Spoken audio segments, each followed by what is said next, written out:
Bismillahirrahmanirrahim. Assalamualaikum warahmatullahi wabarakatuh. Kepada yang terhormat Bapak Andi Nur Rohim, SHI MEI CDIF, selaku dosen pengampu mata kuliah Seminar Keuangan dan Perbankan Syariah. Perkenalkan, nama saya Hamidatul Zahra Mualo dengan NIM 1910116067. Pada kesempatan kali ini, saya akan mempresentasikan usulan penelitian saya dengan judul Analisis Efisiensi dan Efektivitas Pengelolaan Dana ZIS pada Lasnas Baitul Mal Muamalat.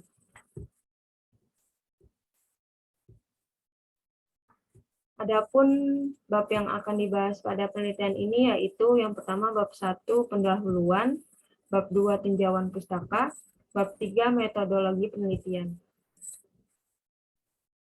Yang pertama yaitu bab 1 pendahuluan. Latar belakang pada penelitian ini yaitu yang pertama, Indonesia sebagai negara dengan potensi zakat yang besar namun belum diimbangi dengan realisasi zakatnya. Berikut merupakan tabel potensi zakat di Indonesia tahun 2020 dengan potensi sebesar 233,8 triliun dengan rincian zakat perusahaan, zakat penghasilan, zakat peternakan, zakat pertanian, zakat tabungan, dan juga deposito. Kemudian latar belakang selanjutnya yaitu perbedaan tingkat nilai antara potensi zakat dan juga realisasi zakat di Indonesia dapat diindikasikan dengan beberapa faktor yang mempengaruhinya. Kemudian di Indonesia potensi zakat memang sangat besar, tetapi hal tersebut belum diseimbangkan dengan pengelolaan zakat yang optimal pada penghimpunan juga pendistribusiannya, sehingga perlu adanya tata kelola pada setiap kelas dengan baik, seperti pengukuran efisiensi dan efektivitas pada pengelolaan dana ZIS. Kemudian pengelolaan ZIS telah dahulu dilakukan oleh umat muslim di Indonesia, namun pada kenyataannya masih banyak lembaga amil zakat yang kurang mengoptimalkan efisiensi dan juga efektivitas pengelolaan dana ZIS-nya. Pelaksanaan zakat hanya gencar pada Ramadan saja, sedangkan zakat mal masih belum efisiensi dan juga efektif. Kemudian LAS harus memiliki kinerja yang baik seperti kinerja keuangan. Kinerja tersebut dinilai dari operasionalnya yang memiliki pencapaian yang baik. Dalam aspek-aspek meliputi aspek keuangan, pemasaran, penyaluran, penghimpunan dana, sumber daya manusia, dan juga teknologi. Maka dari aspek-aspek tersebut dapat dianalisa tingkat efisiensi dan juga efektivitasnya pada setiap kelas.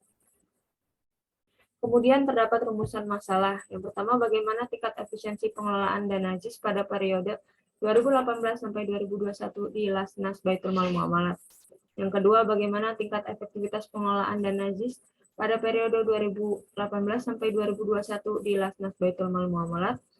Kemudian tujuan penelitiannya yaitu yang pertama, untuk mengetahui tingkat efisiensi pengelolaan dana ZIS pada periode 2018 sampai 2021 di Lasnas Baitul Mal Muamalat. Dan yang kedua, untuk mengetahui tingkat efektivitas pengelolaan ZIS pada periode 2018 sampai 2021 di Lasnas Baitul Mal Muamalat. Kemudian terdapat manfaat penelitian, yaitu pertama aspek teoritis. Dari hasil penelitian ini dapat dijadikan bahan referensi atau kontribusi ilmiah pada pembuatan penelitian. Selanjutnya yang merujuk kepada penelitian terkait dengan efisiensi dan juga efektivitas pengelolaan dana ZIS pada setiap kelas. Kemudian aspek praktis, yang pertama bagi praktisi. Penelitian ini diharapkan dapat menjadi evaluasi bagi pengurus LAS apabila diketahui masih terdapat kekurangan dalam melakukan efisiensi dan efektivitas pengelolaan dana ZIS, sehingga dapat dilakukan perbaikan dalam upaya penguatan kinerja pada Lasnas Baitul Mal Muamalat. Kemudian bagi regulator, penelitian ini dapat menjadi bahan masukan bagi regulator terkait untuk memperketat pengawasan kinerja lembaga amil zakat agar kinerja pada Lasnas Baitul Mal Muamalat dapat berjalan dengan profesional, efisien, dan juga efektif. Selanjutnya yaitu bab 2 tinjauan pustaka. Pertama, landasan teori yaitu zakat. Zakat secara lahiriah bersifat sebagai pengurang nilai harta dengan cara mengeluarkannya. Tapi dalam pengurangan tersebut terdapat manfaat yang sifatnya zahir, yaitu berkembang atau bertambah manfaatnya di sisi Allah Subhanahu wa taala. Secara bahasa, zakat merupakan tumbuh kembang. Zakat dapat mensucikan orang yang berzakat atau muzaki. Kemudian secara syariat, kewajiban hak wajib tertentu pada waktu yang telah ditentukan. Kemudian infak merupakan bentuk pemberian yang ukurannya tidak berdasarkan nisab. Besar kecilnya itu tergantung pada keikhlasan yang seseorang yang berinfak tersebut. Kemudian sedekah. Sedekah berarti suatu pemberian dari seseorang secara ikhlas kepada orang lain yang berhak menerimanya, dan orang yang bersedekah akan mendapatkan pahala dari Allah Subhanahu wa taala. Kemudian OPZ. OPZ atau Lembaga Amil Zakat merupakan lembaga atau instansi yang menjalankan tugasnya dengan mengelola dana ZIS baik penghimpunan maupun pendistribusian. Terdapat 3 komponen pelengkap dalam kelas, yaitu pertama muzaki, mustahik, dan juga amil zakat. Kemudian terdapat efisiensi. Efisiensi yaitu ketetapan cara kerja dalam mengerjakan suatu hal yang hebat atau tidak membuang-buang waktu, tenaga, dan juga biaya. Suatu organisasi atau lembaga dapat dikatakan efisien apabila organisasi tersebut dapat memberikan hasil output yang sebesar-besarnya dengan input spesifik atau juga mampu menghasilkan output tertentu dengan input yang sekecil-kecilnya. Kemudian efektivitas merupakan ukuran keberhasilan suatu organisasi dalam memperoleh tujuannya. Apabila organisasi sudah efektif, maka terdapat hal yang harus dicatat, yaitu efektivitas itu tidaklah hanya mengenai beberapa pengeluaran, tetapi untuk tercapainya tujuan tertentu. Kemudian data envelopment analysis, yaitu pengukuran performa kinerja suatu unit operasional dan dapat diidentifikasikan kinerja apa yang paling cocok digunakan, sehingga melalui perhitungan ini dapat dihitung input dan output pada unit yang dibandingkan.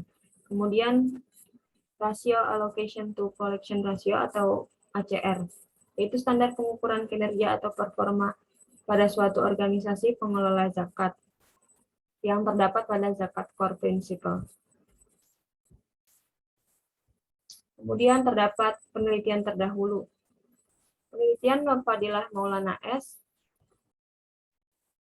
mendapatkan hasil kinerja yang cukup baik pada Basnas Yogyakarta pada tahun 2015 sampai 2018 menggunakan alat uji berupa indeks zakat nasional dan dapat nilai efisiensi sebesar 97% dengan pengukuran efisiensi menggunakan data envelopment analysis.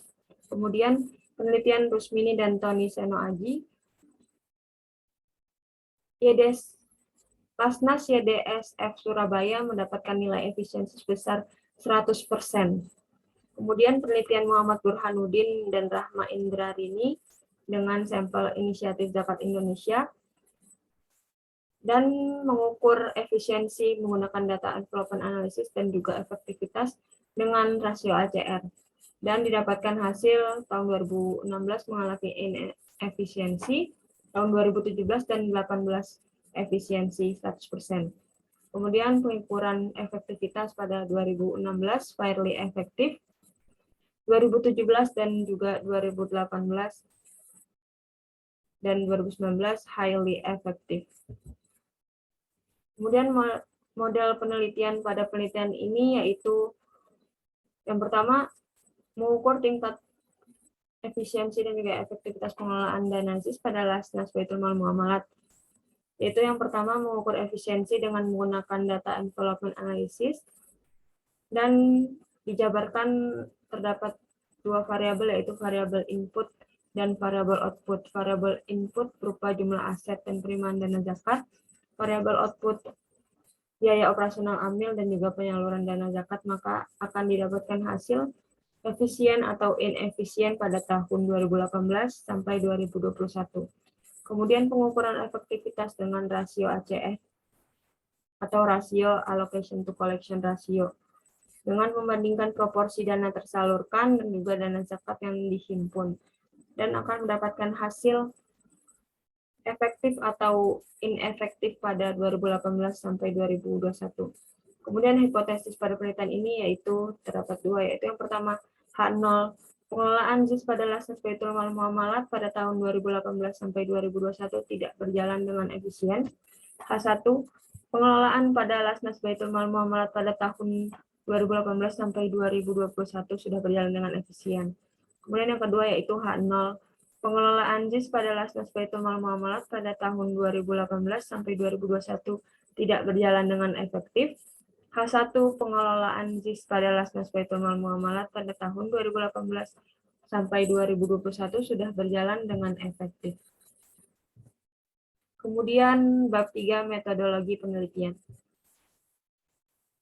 Yang pertama terdapat definisi operasional dan pengukuran variabel. Yaitu definisi operasional efisiensi terdapat variabel input dan juga output yang kami sebutkan. Variabel input, pengertian dari total aset yaitu nilai total dari aset lancar dan aset tidak lancar pada Lasnas Baitul Mal Muamalat. Kemudian penerimaan dana zakat yaitu nilai dari seluruh penerimaan yang terhimpun dari muzaki oleh Lasnas Baitul Mal Muamalat mencakup dana terikat dan juga tidak terikat dalam periode tertentu. Kemudian variabel output. Yang pertama, biaya operasional amil merupakan seluruh biaya yang dikeluarkan oleh Lasnas Baitul Mal Muamalat yang ditujukan untuk kebutuhan operasional amil.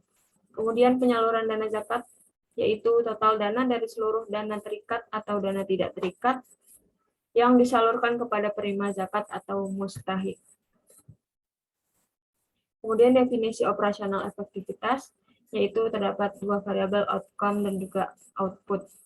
Variabel outcome yaitu besar nilai zakat yang dihimpun, yang yaitu target pendistribusian dana zakat infak sedekah, sedangkan variabel output yaitu besar nilai zakat yang tersalurkan, yaitu realisasi pendistribusian dana zakat infak sedekah. Kemudian terdapat pengukuran pada variabel efisiensi. Yang pertama yaitu efisiensi sama dengan jumlah tertimbang dari output dibagi jumlah tertimbang dari input. Atau juga dapat menggunakan rumus yang di bawah ini. Dengan predikat bahwa nilai 1 berarti efisien, dan nilai kurang dari 1 berarti tidak efisien atau inefisiensi. Kemudian terdapat pengukuran efektivitas, yaitu rasio efektivitas sama dengan total dana penyaluran dibagi total dana yang terhimpun. Dengan predikat di bawah ini meliputi highly effective, effective, fairly effective, below expectation, dan ineffective. Kemudian pada penelitian ini terdapat populasi dan sampel yang berupa populasi, yaitu Lasnas Baitul Mal Muamalat, dengan sampelnya berupa laporan keuangan Lasnas Baitul Mal Muamalat pada tahun 2018 sampai 2021.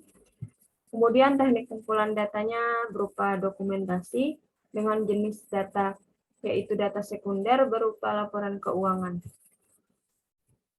Kemudian analisis efisiensi pada penelitian ini terdapat dua, yaitu analisis efisiensi menggunakan data envelopment analysis atau DEA dengan menggunakan alat uji software WinDAP2. Kemudian analisis efektivitas menggunakan perhitungan rasio ACR atau Ratio Allocation to Collection Ratio. Sekian presentasi dari saya, kurang lebihnya mohon maaf. Wabillahi taufiq wal hidayah. Wassalamualaikum warahmatullahi wabarakatuh.